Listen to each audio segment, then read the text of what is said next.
Bismillahirrahmanirrahim. Assalamualaikum warahmatullahi wabarakatuh. Alhamdulillahirrabbilalamin. Wassalatu wassalamu ala rasulillah. Berjumpa kembali di channel Donitan dan Graha Mualaf Jakarta. Pada hari ini saya juga akan memberikan beberapa materi ya. Nanti maksudnya ada Bu Etika Nur nih. Nah, Alhamdulillah. Assalamualaikum Bu. Waalaikumsalam warahmatullahi wabarakatuh. Mau ngomongin apa nih Bu topiknya? Terus kan kemarin kan kita masih bercerita tentang bangsa Israel kan, Nabi Yusuf. Nabi Yusuf. Nah sekarang mereka kan benar menetap di Mesir. Nah sekarang jadi budak. Setelah itu kan jadi budak. Nah ini next episode-nya setelah episode kemarin ini kelanjutan ceritanya. Oke. Itu kan. Jadi kita kan supaya mereka belajar secara berurutan gitu loh. Siap. Kita mengedukasi mereka. Oke, gitu. Ini berarti berseris nih Bu ya? Berseri-seri. Waduh keren. Nah, kalau gitu serial ya, serial hunter gitu maksudnya. Ya Bu, nah buat para pemirsa kita simak ya paparan dari Ibu Etika Nur. Namun sebelumnya kita lihat dulu yang mau lewat sebentar ini ya.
Alhamdulillah, balik lagi kita ya. Nah, sekarang waktunya kita nyimak nih pemaparan dari Ibu Etika. Nanti saya ngerecokin aja gitu ya Bu ya.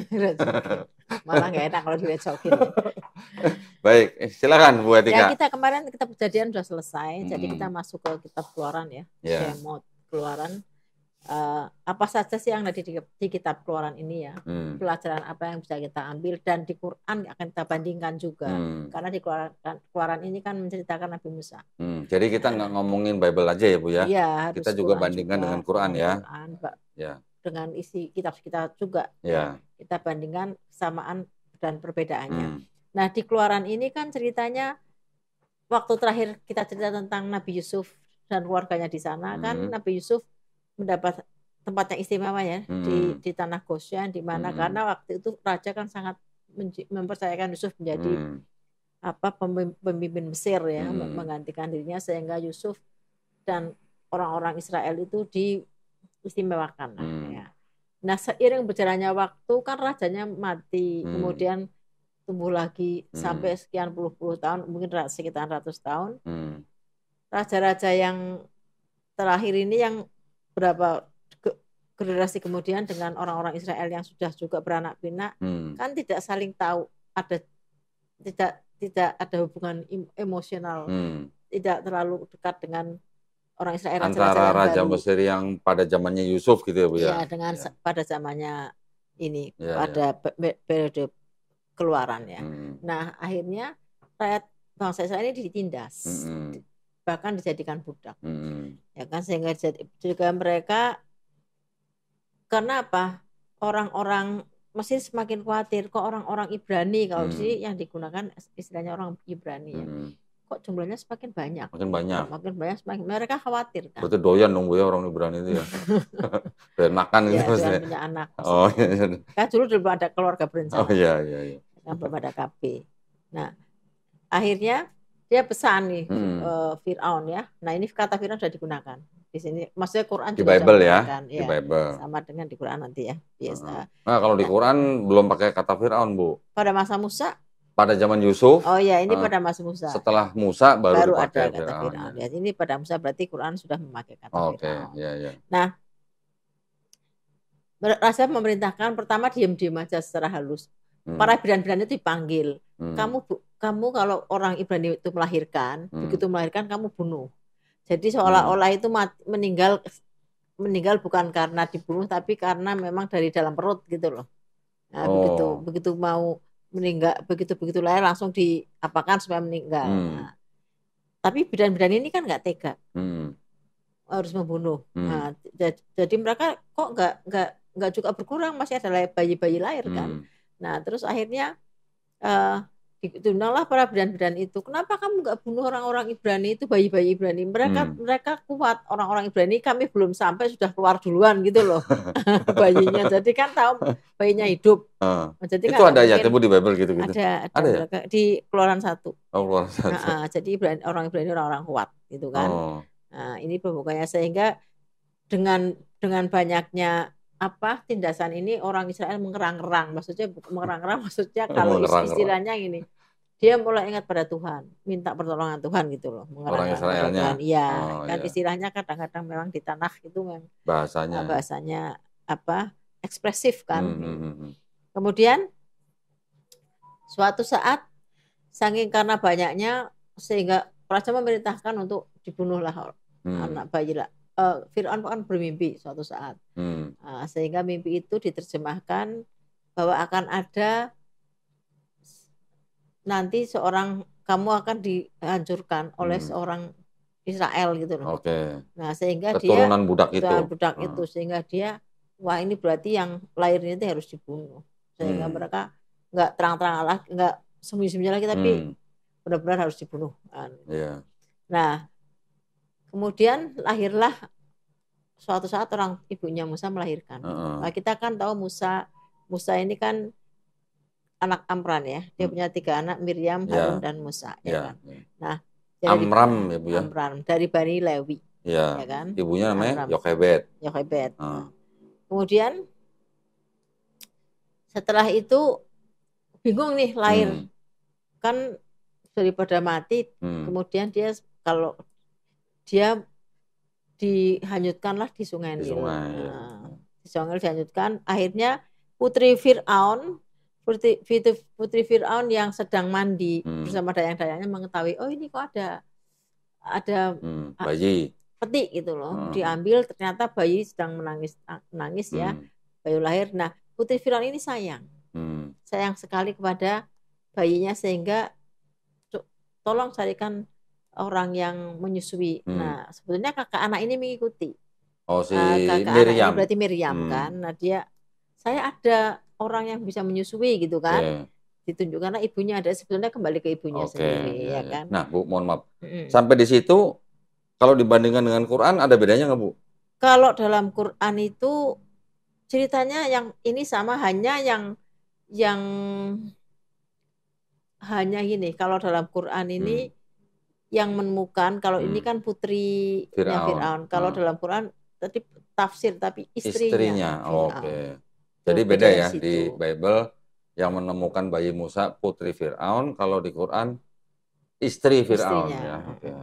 Kemudian tumbuhlah besar ya, semakin tumbuh besar Musa ini dididik dalam keluarga yang memang nanti di Midras, mungkin tidak di sini, ada cerita di mana Fir'aun juga curiga kan dengan Musa, sehingga dia mengambil bara api sehingga dia cacat lidah itu. Nah, itu ada di Midras, tidak ada di tanah ya. Kalau di Quran juga di hadis. Gitu. Ya kan Musa kan cedal, bukan, agak sulit bicara lah maksudnya. Nah, kemudian setelah itu dia artinya tumbuh jadi besar di keluarga kerajaan, jadi bagian dari raja, tapi dia melihat bangsanya sendiri artinya Musa tahu dong bahwa dia itu orang Ibrani gitu, orang Israel, ya kan, mungkin tulis secara kulit berbeda, dia tahu berarti dia anak adopsi kan, maksudnya begitu. Bedanya kan? Orang terawat sama nggak terawat gitu lah, Bu ya. Maksudnya dia tahu bahwa para budak ini bangsanya sendiri orang Israel. Nah, ketika terjadi kan waktu itu kerja paksa nih, orang-orang Israel diminta kerja paksa karena budak kan. Nah, terus ada yang dipukul orang Israel, ada orang Mesir memukul, dia membela dipukul oleh Musa sehingga matilah orang Mesir itu kan, terjadi pembunuhan ya. Nah, kemudian karena ini Musa membela bangsanya sendiri. Suatu saat terjadi hal yang seperti itu, orang-orang dia kan selalu melihat bangsa Israel ini didolimi, jadi dia mau memukul lagi, terus orang ini bilang, kamu mau jadi hakim? Saya tahu kok yang kamu lakukan dengan teman saya kemarin gitu ya. Takutlah Musa, takut lapor Fir'aun.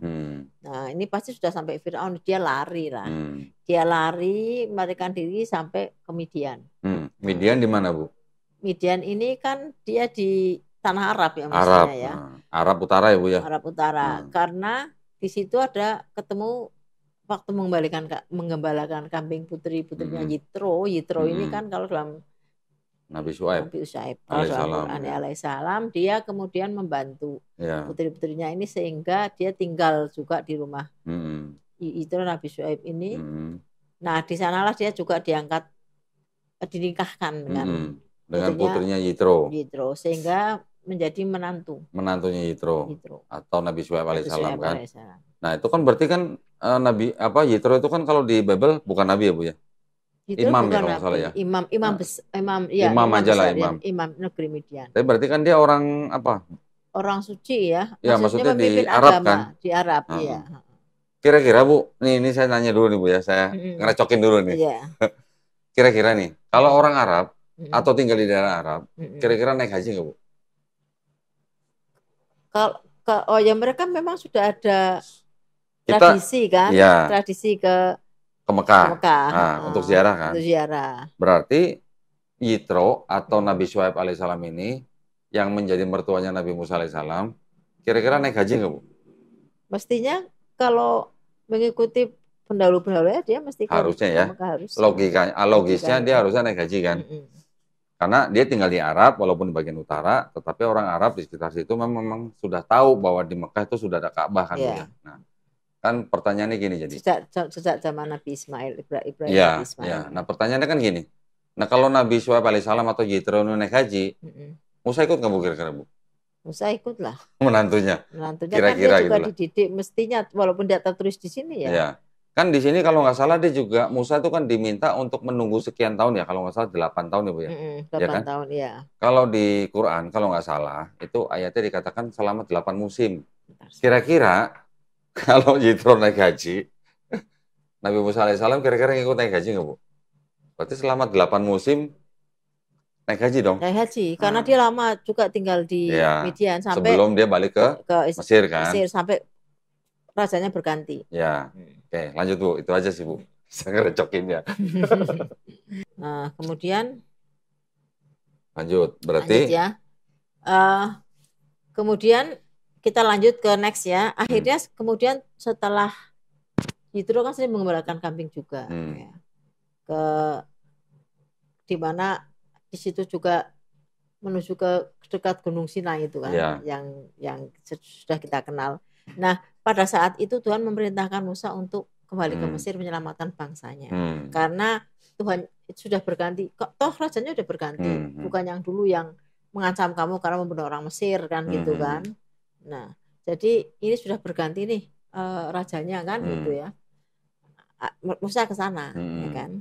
Dia berangkat ke Mesir, kemudian dia bergabung lagi di sana. Dia kemudian menghadap Fir'aun. Di sana bangsa Israel makin ditindas. Ya, dia menghadap Fir'aun untuk minta lepaskanlah bangsa Israel itu dari penindasan. Biarkanlah kami pergi gitu kan. Dia meminta pada ini untuk pergi ya. Ini urut-urutannya biar nggak keliru. Aku sudah buat ini loh. Mana itu? Dia minta untuk pergi. Nah, karena bangsa Israel semakin ditekan, jadi semakin kerja kerasnya semakin berat. Semakin lama semakin berat.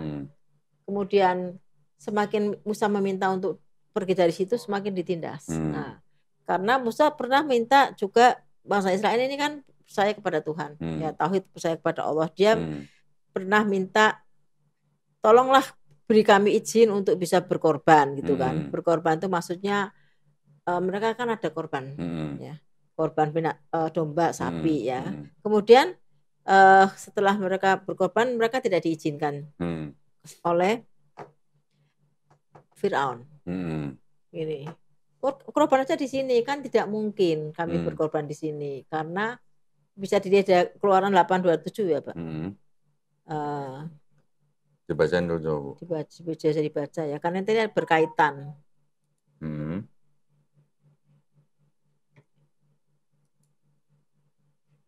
Keluaran 58, Keluaran 58, sorry. Keluaran 5 ayat 8.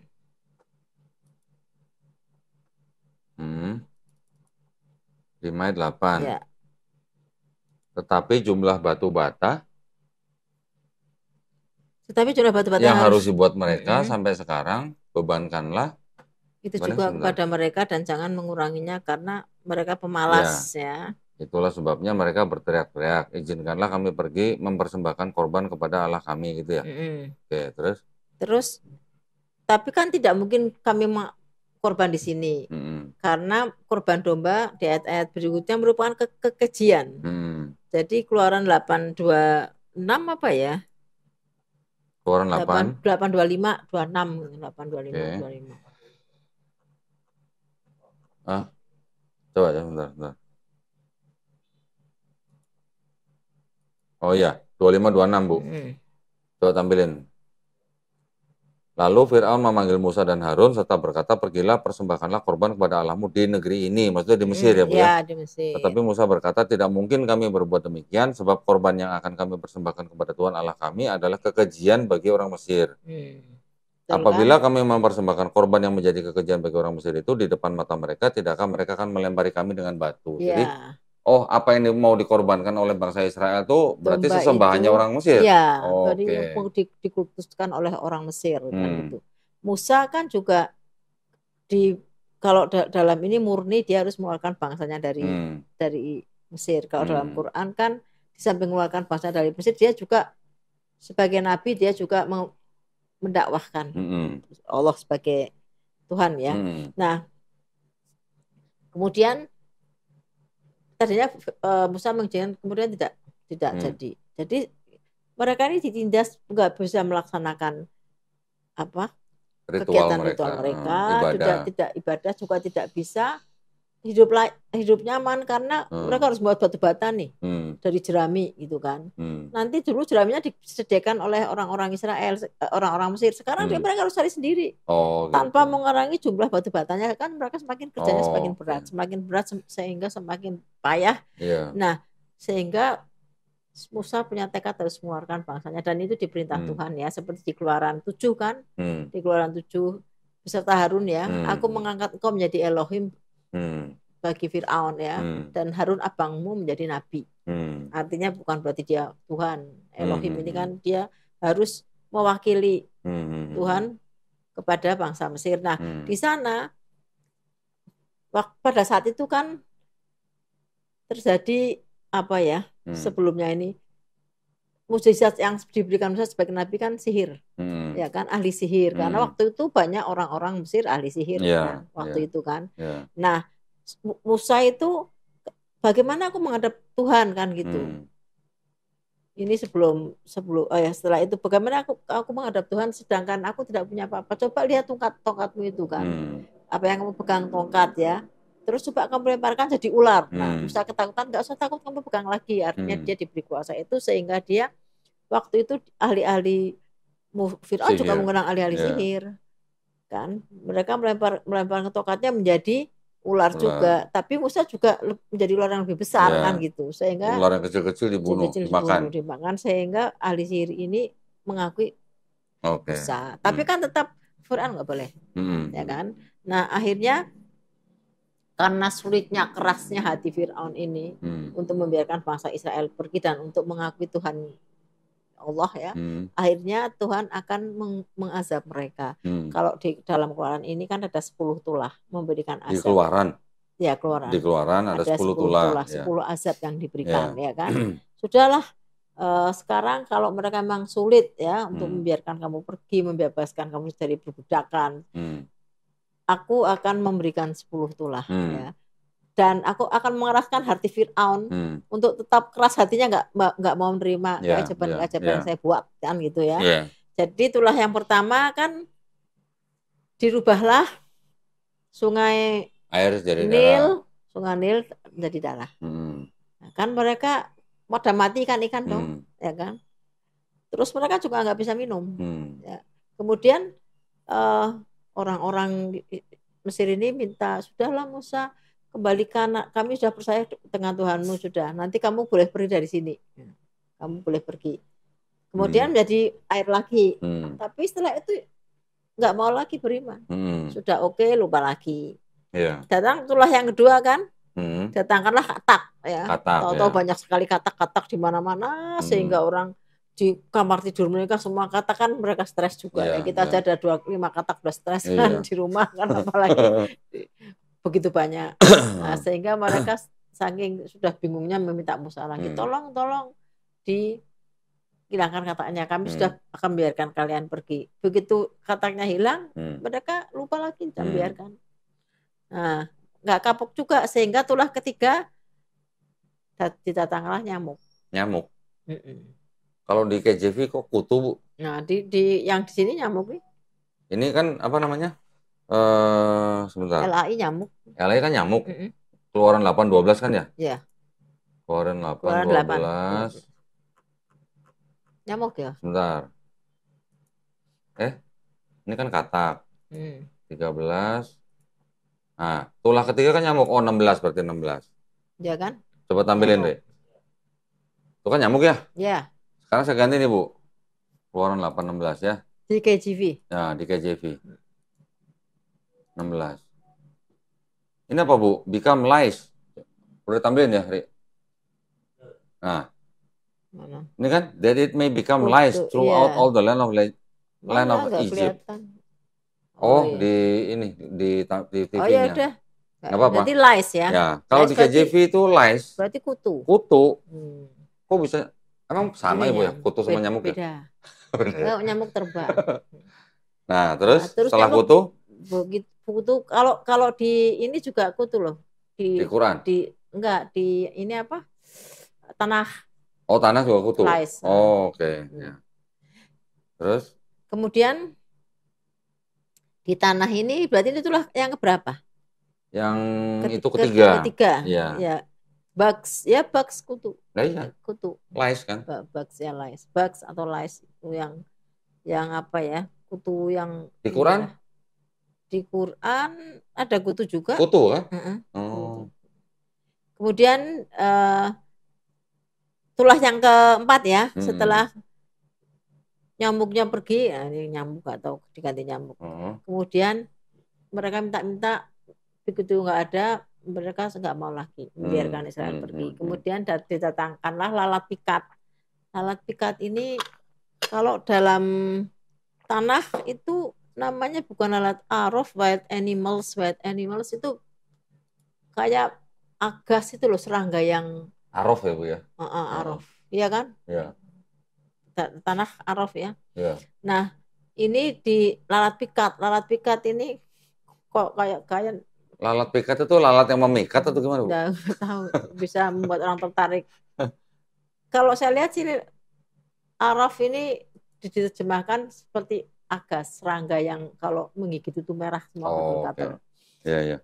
Terus, tapi mohon maaf, Bu, mungkin kita nggak perlu jelasin satu-satu kali, Bu ya. Oh ya. Yang penting kan tadi benar. ada lalat pikat. Terus apa lagi, Bu?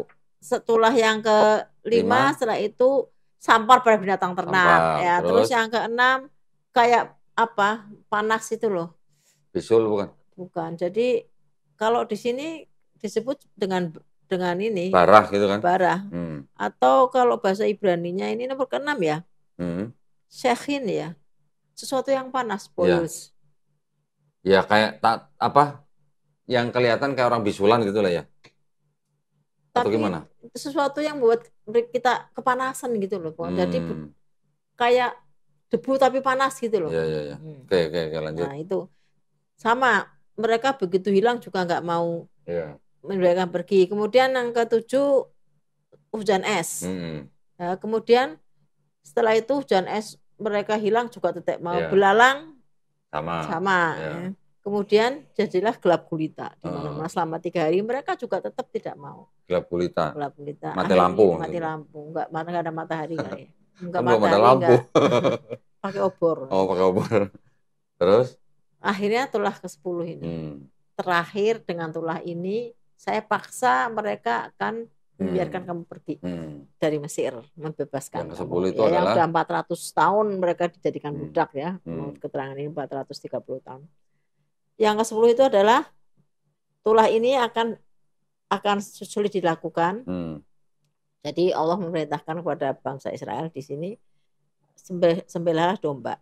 Ya, domba itu kamu sembelih pada petang hari di Nisan ya. Jadi Nisan itu bulan dalam bulan Ibrani ya. Itu kamu nanti dombanya kamu sembelih, terus darahnya kamu percikan di tiang pintunya dan di atas pintu. Tentu orang-orang Musa nggak mau, gimana bisa, kami ya nggak berani dong. Kok kami disuruh menyembelih domba? Nanti gimana orang Mesir akan marah, karena kan mereka sangat mengkultuskan ya. Kalau kayak Pak Doni ke India menyembelih sapi udah dipukuli orang India kan. Kan sapi sangat dikultuskan. Anak saya ke India nggak lupa bawa daging sapi minta dipanaskan di hotel. Mbak Krowew langsung gini-gini, nggak mau. Maksudnya itu nggak mungkin mereka lakukan gitu, daging sapi ya kan. Kok dipanasin kan? Ya. Kalau kita kan daging sapi kita makan. Ya. Nah akhirnya Elohim gini, saya akan membunuh anak sulung orang Mesir. Kamu lakukan ini untuk membuktikan bahwa kamu lebih takut pada saya daripada majikanmu gitu. Kalau kamu tidak melakukan ini, tidak menorehkan darah di pintu, berarti kamu lebih takut dari majikanmu. Kamu juga akan saya bunuh anak sulungmu gitu. Ya.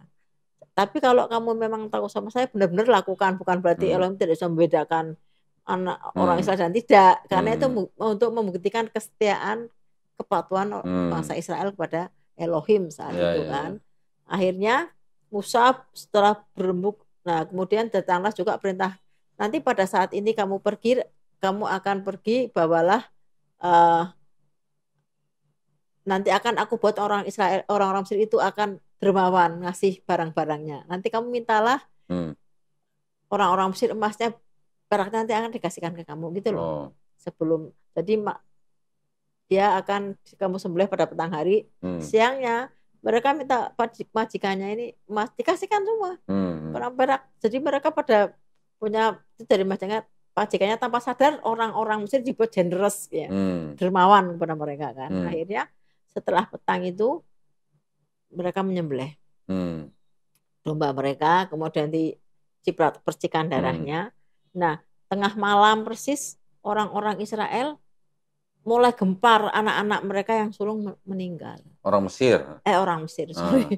Yang sulung meninggal, orang-orang Mesir yang sulung meninggal, kemudian ternak mereka yang sulung juga meninggal. Ya, mereka ini pasti, karena waktu itu Musa sudah bicara kepada Fir'aun, ini yang terakhir. Tuhan kami akan memberikan tulah kepadamu, semua anak sulung Mesir akan mati. Kalau kamu tidak ikuti, kami pergi akan terjadi. Tapi kan Firaun tetap tidak mau, nggak percaya. Mana mungkin bisa terjadi kan. Akhirnya begitu tahu, semua gempar kan, semua berkabung. Tidak ada orang Mesir yang tidak berkabung. Kan semua punya anak sulung ya. Semua punya ternak juga. Ternak yang pertama lahir juga pada mati. Akhirnya dibiarkanlah orang Israel itu pergi. Udahlah daripada nanti kami semua mati gitu kan. Mereka mulailah lari. Karena mereka waktu itu membuat roti belum dikasih ragi, jadi bawa adonan roti itu mereka bawa.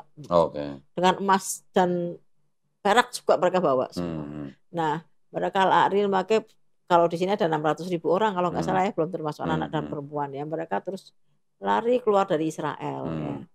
Keluar dari Mesir, maaf. Keluar dari Mesir. Keluar dari Mesir ya. Itulah pas saat mereka keluar dari Mesir, Passover, Pesach artinya melewati. Artinya Elohim itu melewati yang ada percikan darahnya. Nah, akhirnya mereka keluar dari sana. Nah, pada saat itu pada saat istirahat mereka makan roti tidak beragi dong, karena belum sempat dikasih ragi. Nah, sejak itulah orang-orang Yahudi diminta untuk merayakan Pesach Paskah. Juga tidak ritualnya, kan berarti mereka kemenangan nih. Artinya Paskah bagi orang Yahudi itu murni kemenangan mereka dari budak menjadi budak. Kalau di sini tertulis 430 tahun. Jadi orang Israel merayakan Pesah atau Paskah itu untuk memperingati keluarnya mereka dari Mesir. Kebebasan dari perbudakan, terutama keluar dari kan Mesir, dari perbudakan. Yang dilakukan oleh bangsa Israel Mesir selama 430 tahun. Bayangkan orang merdeka kayak apa sih? Kalau di penjara masih mending, masih ada istirahatnya kan. Kalau itu jadi budak kan berat. Akhirnya mereka bisa keluar. Nah, mereka merayakan momen-momen itu supaya ke anak turun mereka dengan merayakan makan roti tidak beragi. Juga mereka diminta menyembelih domba, tapi bukan untuk korban, untuk dimakan. Ya, domba itu untuk dimakan dan tidak boleh ada lagi di rumah mereka. Jadi domba itu harus dimakan sampai habis ya. Tulang-tulangnya juga dimakan, Bu? Ya, kalau sisa harus mereka bakar di pagi harinya. Nah, tulangnya juga dimakan? Ya enggak lah, enggak. Maksudnya sisa tulang kali masih ada dibakar. Nanti sampai semuanya musnah. Mereka menikmati makan dengan roti tidak beragi, ya kan? Nah, saya juga pernah diundang Rabi nih pas Pesah itu, tapi sebelum Paskah itu 2 minggu sebelumnya sudah ada pengumuman tidak boleh membawa makanan apapun dari luar, karena takut ada raginya. Tidak ada boleh ada ragi di rumahmu. Ya kalau sampai ada ragi harus dilenyapkan di muka bumi, orang itu nggak boleh. Jadi mereka sangat strict sampai sekarang. Ya. Nah, Pesah ini berarti kan bagi bangsa Israel benar-benar merayakan kemenangan. Mereka enjoy kayak kita Idul Fitri lah, merayakan kemenangan. Nah, tetapi di mata saudara-saudara kita yang Kristen, gini, saya pernah ketemu teman saya yang ini kan, yang Kristen, bahwa kenapa ada perayaan Paskah juga bagi Kristen? Karena dulu Tuhan meminta korban anak sulung, sehingga Yesus menjadi mengorbankan dirinya supaya menggantikan semua perintah korban itu. Jadi kan disebut Paschal Lamb kalau bahasa Inggrisnya ya, Paschal Lamb, domba Paskah, betul kan? Nah, karena Yesus mengganti pengorbanan. Bagi orang Yahudi tidak gitu loh. Kenapa dia tidak percaya? Lo nggak ada kaitannya dengan penebusan dosa gitu loh. Ya padahal Yesus kan di situ untuk menebus dosa. Ya kan, karena dianggap dulu anak sulung itu dibunuh oleh orang-orang Mesir kan. Padahal di situ tidak begitu. Maksudnya Paskah bagi orang Yahudi tidak ada kaitannya dengan pengorbanan. It has nothing to do with atonement. Tidak ada kaitannya dengan korban darah gitu loh. Jadi tidak bisa bahwa itu merupakan klaim yang dikatakan orang Kristen itu adalah Paschal Lamb, Yesus domba Paskah, karena kebetulan memang Yesus dikorbankan kan tanggal 15 Nisan. Sehari ya, pas hari setelah Paskah ya. Jadi 14 Nisan kan Passover-nya pagi harinya. Paskah itu kan dia dikorbankan tanggal 15 Nisan maksudnya. Kalau Yohanes tanggal 14, yang lain Matius, Markus, Lukas kan tanggal 15 ya. Nah, saat itu dia dikorbankan, kalau dalam Kristen kan dia disalib. Nah, untuk mengorbankan darahnya, tapi tidak ada kaitannya sebetulnya gitu loh antara Paskah yang diklaim dalam perjanjian Keluaran ini dengan Paskahnya Kristen. Tidak ada kaitannya. Walaupun orang Kristen mengatakan ada kaitan, bagi orang Yahudi tidak ada kaitan. Tunggu Bu, saya potong Bu. Berarti kalau sampai tulah yang ke-10 ada anak-anak sulung bangsa Mesir yang dibunuh, sampai di situ kisahnya dengan Quran gimana Bu? Dengan Quran kan gini, sedikit gini. Pada waktu Musa lahir ya, ini kan dalam Quran kan ayatnya begini, waktu di surat Tuhan kan disebutkan, ya letakkanlah dia di dalam peti, kemudian hanyutkanlah dia ke sungai, maka biarlah sungai itu membawanya ke tepi dan dia akan diambil oleh Fir'aun, musuhku dan musuhnya. Aku telah melimpahkan kepadamu kasih sayang yang datang dariku dan agar engkau diasuh di bawah pengawasanku, ya kan? 39. 40-nya yaitu ketika saudara perempuanmu berjalan. Lalu dia berkata kepada keluarga Fir'aun, bolehkah saya menunjukkan kepadamu orang yang akan memeliharanya? Ini kan ini kan sama kan? Kelahiran Nabi Musa. Iya, maksudnya di sini. Maka kami mengembalikanmu. Jadi ini ada persamaannya ya. Ini yang saya secara keseluruhan maksudnya gini. Dalam Musa membunuh, kalau dalam Quran kan Musa menyesali. Ya, jadi waktu bukan, maksudnya gini Bu. Ini kalau di Bible, ini kan tulahnya tadi ada 10. Iya, di Quran enggak. Di Quran ada berapa, Bu? Di Quran itu yang disebutkan 9 signs lah, 9 signs. 9 tanda-tanda. 9 tanda-tanda. 9 tanda-tanda ini yang disebutkan dalam Quran. Nah, ini tadi saya sama nggak gitu maksud saya, Bu? Tidak semuanya sama. Nah, terus gimana tuh? Tidak semuanya sama. Jadi kalau dalam Quran ini kan ada banjir, belalang, ada kutu, ada katak, ada darah, ada yang sama ya. Kelaparan, terus kurang buah-buahan. Di Quran banjir yang mana? Tofan. Ya. Ada yang menyebutkan tofan, ada yang bilang banjir ya. Jadi tofan. Kemudian belalang, kutu, katak, darah, kelaparan, kekurangan buah-buahan ya. Nah, Quran dengan menyebutkan 9 sains, 9 tanda ini maksudnya Musa diberi mukjizat dengan tongkatnya. Yang satunya kan bisa bersinar gitu ya tangannya ya. Satunya lagi bercahaya. Maksudnya satunya lagi kan tongkatnya membelah laut ya. Ya kan? Enggak, yang jadi ular. Oh, tadi kan kita belum selesai ceritanya. Bangsa Israel kan keluar. Begitu tahu nggak ada bangsa Israel, si Firaun sadar lagi, aku nggak rela kalau mereka keluar, ayo kita kejar gitu loh. Enggak, tunggu sebentar. Maksud saya sebelum dikejar nih Bu nih, 10 tulah yang di Bible kita bandingkan dengan tulah yang di Quran. Ini soalnya ada orang-orang Kristen apologet yang mempermasalahkan kenapa tulah-tulah di Quran itu tidak sama dengan tulah-tulah yang di Bible. Oh iya, benar. Jadi ada tuduhan. Ada tuduhan bahwa Quran menghilangkan gitu beberapa tulah. Iya, gitu. Pertama kan begini, sebenarnya Quran kan memang retelling, mengingat kembali kisah-kisah yang di sebelum Rasulullah ya, sebagai pengingat untuk menjadi pelajaran bagi orang-orang sesudahnya kan gitu. Nah, kalau retelling kan dia tidak harus detail seperti apa yang terjadi. Kalau apa yang terjadi seperti dikeluarkan itu menceritakan yang terjadi ini seperti ini. Kan memang detail sekali. Karena dan memang Quran kan bukan buku sejarah juga.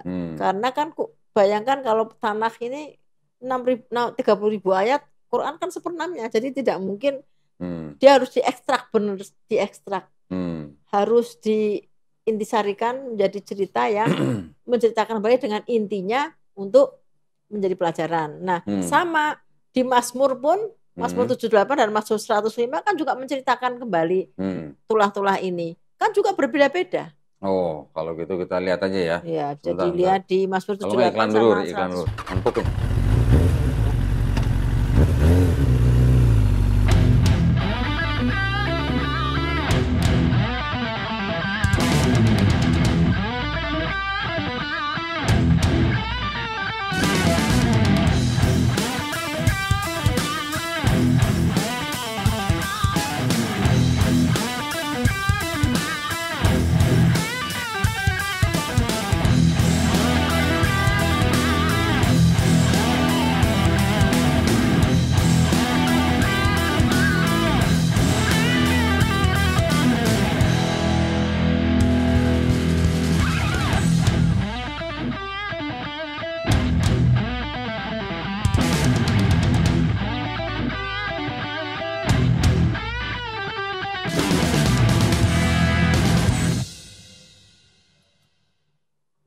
Ya, lanjut lagi ya Bu ya. Saya juga sudah membuat tabel nih Bu. Membuat tabel, kita bandingkan tulah-tulah ini. Jadi di dalam Bible sendiri juga ada yang tadi Bu sebut Mazmur 78 dan 105 ya Bu ya. Yang sifatnya juga mengingatkan bangsa Israel terhadap apa yang sudah dialami leluhurnya yang dipimpin oleh Nabi Musa alaihissalam keluar dari Mesir gitu kan Bu ya. Nah, ini saya tunjukkan, coba tunjukin nih sebentar. Nah, ini ya, saya bikin tabel begini. Yang nomor itu berarti nomor jumlah tulahnya. Yang kolom pertama tuh yang di keluaran, ya. Kita sudah mengetahui bahwa di keluaran kan ada 10 tulah, termasuk daripada anak sulung bangsa Mesir yang dibunuh. Di Mazmur 78, tulah-tulah itu disebutkan kembali, tetapi juga tidak sama persis gitu. Ya, kalau di Mazmur 78 itu air jadi darah, yang pertama, yang kedua lalat pikat, yang ketiga katak, yang keempat ulat. Di keluaran nggak ada ulat ya Bu ya? Nggak ada. Nah, nggak ada, iya nggak ada. Terus setelah ulat di Mazmur 78 disebutkan belalang. Nggak ada hujan batu juga. Ya. Belalang dan hujan batu. Hujan batu juga nggak ada ya Bu ya? Nggak ada. Oke, terus ada embun beku. Embun beku juga nggak ada kan? Nggak ada. Ada hujan es ada. Halilintar, di Keluaran juga nggak ada. Kemudian ada sampar dan anak sulung yang mati. Secara jenis tulahnya juga berbeda ya Bu ya? Berbeda, urutannya juga Urutannya berbeda. juga berbeda. Oke, terus yang di Mazmur 105, gelap gulita, air jadi darah, katak, lalat pikat, nyamuk, hujan es, dan api, ada pohon-pohon tumbang. Kemudian juga ada belalang, dan terakhir ada anak sulung mati. Yang di Mazmur 105 ternyata cuma 9, Bu, nggak sampai 10. Ya. Yang di 78 juga tidak sampai 10 kan? Malah 11. Lebih dari 1. Yang di Mazmur 78 malah 11. Cuma dia disatukan ya, dua lalat sama itu disatukan. Nah, gini loh. Air darah, lalat pikat, yang di Mazmur 78 ya. Darah, lalat pikat, katak, ulat, belalang, hujan batu, embun beku, hujan es, halilintar, sampar, dan anak sulung mati. Malah 11 kalau kita mau pisahkan. Jadi yang di Mazmur 78 itu azan ya? Iya. Oke, kita sebentar ya, kita break sebentar. Nah, kita lanjutin. Jadi tadi yang di Mazmur 78 malah ada 11 tulah malah. Yang di Mazmur 105 cuma 9. Yang di Keluaran ada 10. Nah, di Quran juga dianggap ada 10 nih Bu ya. Ini walaupun dari ayat yang berbeda-beda nih. Nah, cuman gini Bu pertanyaannya. Yang di Keluaran ada anak sulung mati, Mazmur 78 juga ada anak sulung mati, Mazmur 105 juga ada anak sulung mati. Di Quran tidak ada yang disebut dengan azab anak sulung mati gitu Bu. Nah, ini gimana nih Bu kira-kira? Karena kan begini, Quran memang retelling kan. Jadi dia Allah memberi pertama ada 2 kemungkinan. Pertama, memang yang di Quran itu yang benar. Karena perspektif kita kan memang yang sebenarnya tulah itu yang ada yang itu. Atau yang kemungkinan yang kedua. Karena kan memang Quran tidak selalu mengambil seperti semuanya. Jadi diambil memang yang perlu diambil. Kan karena memang seperti nama-nama istri Nabi Adam juga nggak disebutkan namanya, kan nama saudara-saudara Nabi Yusuf juga nggak disebutkan namanya, kan memang tidak persis seperti apa yang ada di Bible, karena dia kan sifatnya menceritakan kembali untuk mengingat, dan itu bentuknya jauh lebih kompak ya daripada aslinya. Ya, jadi kalau boleh dikatakan, kalau kita melihat Bible bisa dikatakan seperti buku sejarah, bisa dikatakan seperti buku silsilah, kan gitu Bu ya? Iya. Tapi kalau Quran ini kan rangkuman daripada apa istilahnya, kisah-kisah yang sudah ada terjadi sebelumnya, kemudian setelah menjadi rangkuman itu dijadikan sebagai pengingat gitu ya. Pengingat kepada manusia sesudahnya. Nyatanya sumber yang aslinya, sumber yang di Bible sendiri kan 3-nya berbeda. Ya, jadi kan? Di Keluaran dengan Mazmur 78 dengan Mazmur 105 juga ternyata tidak sama persis. Tidak sama. Gitu Bu ya. Artinya beda jenis tulah, beda urutan juga kan gitu. Ya, jadi maksudnya berarti kan gini. Saya ada sedikit informasi nih. Coba tolong tampilin deh. Oke. Pertama, kisah-kisah yang ada di dalam Pentateuch atau 5 kitab Musa itu kan malah dari kalangan orang Kristen sendiri, dari sejarawan-sejarawan Bu, mengatakan bahwa kisah yang masuk ke dalam Pentateuch atau 5 kitab Musa itu berasal dari 4 sumber kisah. 4 sumber kisah ini yang dipercaya dalam teori mereka itu adalah kelompok-kelompok atau mazhab-mazhab yang timbul pada saat bangsa Israel sedang dibuang di Babilonia. Kelompok-kelompok itu atau mazhab-mazhab itu adalah Yahwis, Elohis, Deuteronomis, dan Priestly. Ya, yang disebut dengan GDIP gitu ya. Nah, 4 sumber kisah ini yang masuk ke dalam 5 kitab Musa. Jadi di dalam mungkin menceritakan tentang kisah penciptaan bumi dan langit, penciptaan manusia, dan kisah-kisah yang lain sebelumnya, atau misalnya tentang banjir Nuh, itu diisi dengan sumber-sumber kisah yang berbeda gitu. Maka itu di dalam 5 kitab Musa banyak sekali yang namanya doublets Bu. Ya, doublets. Ya, doublets, bahkan ada yang triplets. Jadi ada kisah yang dikisahkan sampai 2 kali, bahkan sampai dikisahkan sampai 3 kali. Itu indikasi bahwa sumber kisahnya ini memang berbeda. Dan bisa ada ketidaksamaan seperti Mazmur. Di kitab yang sama pun bisa berbeda. Dalam satu kitab malah satu pasal, beda ayat, bisa beda, kontradiksi gitu. Nah, itulah indikasi bahwa kisah itu memang berasal dari sumber kisah yang lebih dari 1 gitu. Nah, maka itu tadi kan kita bisa melihat bahwa di Keluaran, kemudian di Mazmur juga tidak sama gitu ya. Jadi ada kemungkinan yang di Keluaran juga ada sumber yang lebih dari satu masuk sebagai kisah, yang di Mazmur sumber yang lain lagi gitu. Yang kedua, jumlah dan jenis tulah di Keluaran berbeda, nama, jenis, dan urutan tulahnya. Ya, kita tadi udah sama-sama lihat. Narasi dalam Mazmur itu kalau kita baca ayatnya, itu kan terlihat seperti sifatnya menjadi pengingat apa yang telah dialami oleh leluhur bangsa Israel. Karena lebih bisa puitis kayak prosa bentuknya. Yaitu Nabi Musa yang mana sama atau serupa dengan bahasa Quran yang mengoreksi ya kisah-kisah di dalam Pentateuch atau 5 kitab Musa dan bersifat mengingatkan bagi manusia sesudahnya. Gitu ya. Poin yang keempat, mengenai tidak adanya atau tidak disebutkan tulah anak sulung Mesir yang mati, yang dibunuh. Justru malah saya menimbulkan pertanyaan, logis nggak Tuhan yang Maha Pengasih dan Penyayang itu membunuh anak-anak sulung Mesir yang tidak berdosa gitu? Salahnya mereka apa gitu? Kok dibunuh gitu sama Tuhan gitu ya?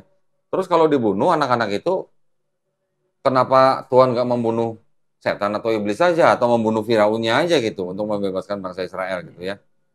Yang terakhir malah anak-anak sulung Mesir yang dibunuh itu masuk surga, masuk neraka, Bu. Kira-kira aja gitu. Kita bukan mau menjadi Tuhan gitu, bukan. Tetapi dengan dibunuhnya anak-anak tidak berdosa itu, kira-kira anak-anak itu setelah dibunuh masuk surga, masuk neraka. Nah, ini menjadi pertanyaan juga. Menjadi pertanyaan kan? Apa kepentingannya gitu loh membunuh anak-anak sulung Mesir gitu loh. Oke, mungkin ada yang berteori bahwa tindakan itu untuk membalas. Membalas apa? Membalas tindakan Firaun yang membunuh anak-anak bangsa Israel yang berusia 2 tahun ke bawah, dianggapnya gitu ya. Bayi-bayi yang baru lahir juga. So, make sense gak gitu? Tuhan membunuh ciptanya sendiri hanya untuk menghukum yang lain gitu. Kira-kira gitu.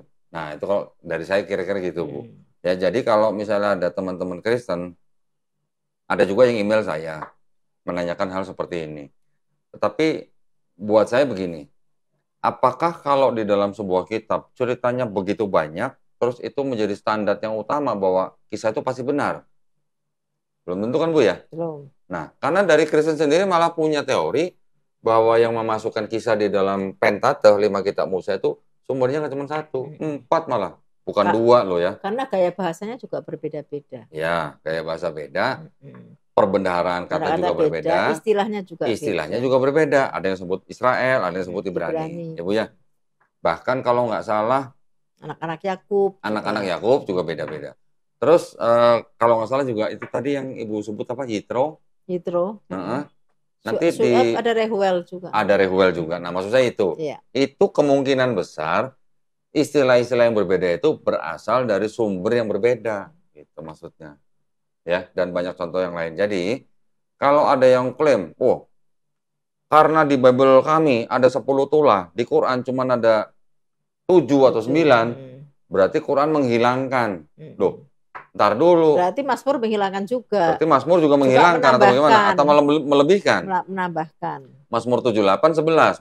Mazmur 105, 9. Nah, itu masih sama-sama di dalam tanah loh padahal. Nah, jadi beresin dulu maksud saya gitu loh. Artinya jangan standar ganda, jangan standar ganda. Jadi yang bertanya atau yang klaim bahwa di dalam Quran tidak menceritakan 10 tulah yang ada di dalam Keluaran, cek dulu Mazmur 78 dan Mazmur 105. Maksud saya gitu, Bu. Dan yang 10 ini belum tentu sumber kisahnya dari satu sumber. Ini dari 4 sumber. Gitu. Kalau Quran sumbernya 1. Dari Allah. Gitu, ya. Jadi kalau di Quran mengingatkan juga sekaligus mengoreksi, itu adalah apa? Ya rahmat juga buat kita, karena kita diingatkan. Ini ada 3 yang berbeda nih, gitu. Mazmur 105, Mazmur 78, Keluaran, mana yang benar? Enggak, kalau saya nanya mana yang salah, Bu. Iya, gitu Bu ya, kalau dari saya ya. Silakan kalau mau tambahin. Ya, yang ini aja, tambahannya tadi apa? Waktu Musa membunuh tidak sengaja itu kan dia nengok-nengok begitu nggak ada orang dibunuh dalam Keluaran. Kalau dalam ini kan dia menyesal. Ini maksudnya gini, tokoh Musa sebagai nabi kalau dalam Quran ini sangat ditunjukkan kemuliaan moralnya. Gitu. Kalau yang tangannya Nabi Musa putih, Kalau nggak salah Bu, di tanah disebutkan, di tanah atau di midras ya, dianggap sebagai kusta. Nggak tahu. Pernah baca Bu? Belum pernah? Di midras yang saya baca itu atau di tanah ya? Dia makan ini. Waktu tangannya berubah menjadi putih, itu dianggap sebagai kusta. Tapi kalau di Quran itu bercahaya. Kalau bercahaya kan nggak mungkin kusta gitu. Kalau bercahaya. Kalau kusta kan dia sudah diucilkan sama Nabi. Iya, kalau bercahaya kan bisa berarti itu adalah apa? Mujizat gitu loh, atau sains gitu ya Bu ya. Baik. Betul. Ada lagi Bu, silakan ada yang mau tambahin? Saya kira itu ya, karena kita intinya tadi mau menjawab pertanyaan Quran menghilangkan tulah ya. Iya. Tapi ceritanya tidak banyak berbeda seperti apa cerita Nabi Yusuf. Beberapa ada perbedaan tokoh apa karakter dan sifat ini kurang lebihnya tidak begitu banyak perbedaan. Cukup Bu Etika? Cukup saya kira. Alhamdulillah. Berarti kalau gitu kita sudah menjawab Bu ya.